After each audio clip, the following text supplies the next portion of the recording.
الهجوم، وعلي جاسم في خط ايضا الهجوم، لاعب كومو الايطالي، والواضح في الصوره هو علي جاسم. بينما على الجانب الاخر تتكلم عن منتخب اليمن محمد امان، وفي خط الدفاع رامي الوسماني، هارون الزبيدي، وحمزه الريمي، ورضوان ايضا الحبيشي، ناصر محمدو، وعمر جولان، اسامه عنبر، محمد هاشم، عبد الواسع المطري، اللاعب الافضل والابرز حقيقه القاص صاحب ال 39 سنه الاسباني. كره مهند عبد الكاظم، يلعب كره للامام لكن كره بتمر الى ركله مرمى لمصلحه حارس مرمى محمد امان.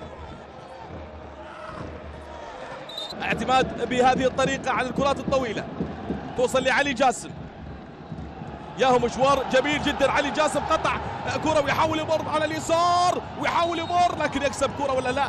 الكرة فيها خطأ موجود بجانب عبد الرحمن جاسم. حكم اللقاء يعطي خطأ موجود حاضر لمصلحة منتخب العراق أسود الرافدين. خالفة موجودة أول 7 دقائق أولى في اللقاء. علي جاسم، أيمن حسين، أسماء موجودة، مناف في ايضا خط الهجوم، يتقدم الدفاع زياد تحسين، كل الاسماء موجوده. مع كره اولى محمد امان في المراقبه، في كره ملعوبه للامام ولكن كره بتعدي وتوصل الى خارج الملعب الى ركله مرمى لمصلحه عطوان. امجد عند هذه الكره، امجد عطوان يلعب كره عاليه بالراس لكن كره بتمر من ايمن حسين. ايمن حسين في الموقف في هذه الكرة اللي يلعبها بالراس لكن الكرة عدت ووصلت إلى ركلة مرمى. مصطفى السعدون يرسل الكرة للأمام لمصلحة يوسف أمين. 1-1 في محاولة للأمام لكن الكرة توصل إلى حارس مرمى محمد أمان.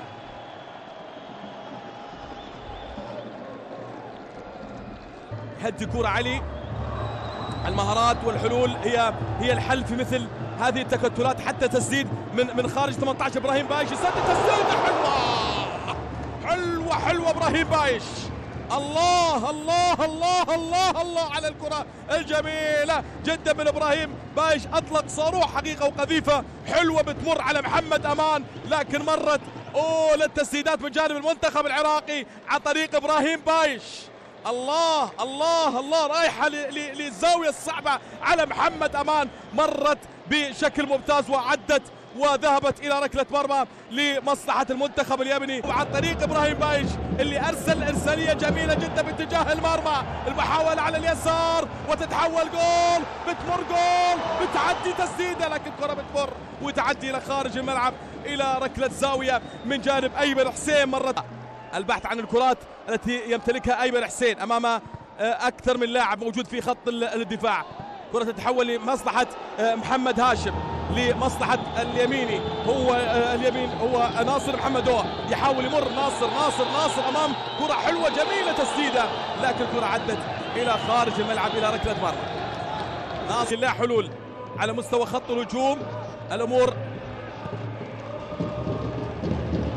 صعبة الى حد الان مع ايمن حسين، حتى واضح حتى بعد المرور. الله الله الله الله الله الله يا احمد ياسين، تسديده حلوه جميله جدا من كره ملعوبه. مره اخرى ابراهيم بايش في عمليه التصويب ابراهيم بايش يسدد حلوه كره لكن محمد امان على مرتين الكره بتروح الى ركله زاويه لمصلحه المنتخب العراقي.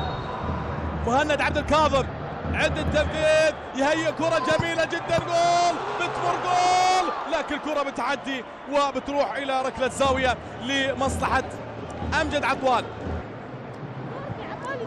يكفي الخطورة مع الكرة لكن كرة تنتهي. محمد هاشم خطير، لعيب محمد هاشم إرسالياته ولاعب هادي ولكن هذه الكرة تتحول مرة ثانية أحمد ياسين مرة ثانية المهند عبد الكاظم إرسال كرة حلوة جميلة، جول، بتمر جول علي جاسم. الله يلعب والهجوم يلعب ومع أيمن حسين بالراس، الكرة بتعدي على محمد أمان الذي كان هو واحد أيضا من النجوم خلال الشوط الأول. نور الدين علي نجح بمجال الشوط الأول ونجح حقيقة، وكان يعني عاقل ومنطقي وواقعي وعارف إمكانيات لاعبي منتخب اليمن بأنه يحضر بالتعادل في لقاء الشوط الأول، ولعب محاولة عراقية موجودة حاضر مصلحة المنتخب العراقي.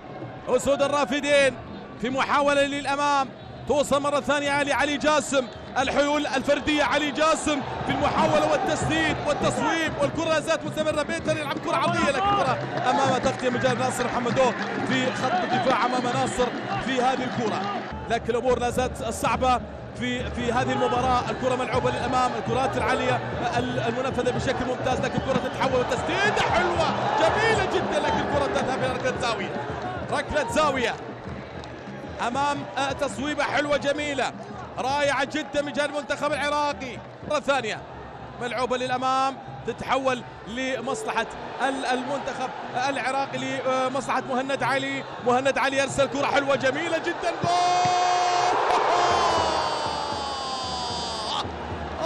يا علي، يا علي يا جاسم أمام القوم في العارضة، بتمر خطيرة لأسود الرافدين.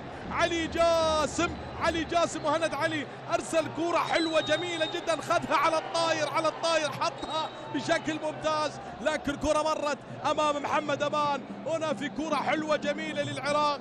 هداف بالمناسبة هو الهداف الكبير لمنتخب العراق، وكرة بالراس، جول الله! الهداف أيمن حسين.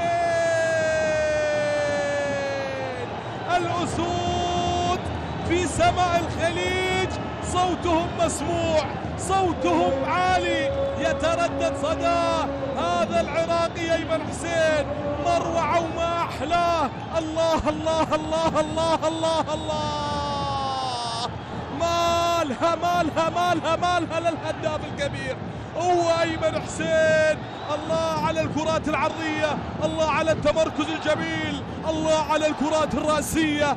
أمجد عطوان أرسلها، هنا أيمن حسين بكرة رأسية بتذهب للشباك لمصلحة أسود الرافدين. الهدف الأول بعد تألق كبير لمحمد أمان، لكن هذه المرة أمام أيمن حسين في كرة رأسية جميلة جدا، تجد التمركز وتجد الهداف الذي يعرف طريق المرمى. وأيضا كوركيس على اليسار، مهند عبد الكاظم، إرسال حلوة جميلة جدا بالراس، مهند علي في الكرة الرأسية، الكرة تتحول إلى ركلة مرمى.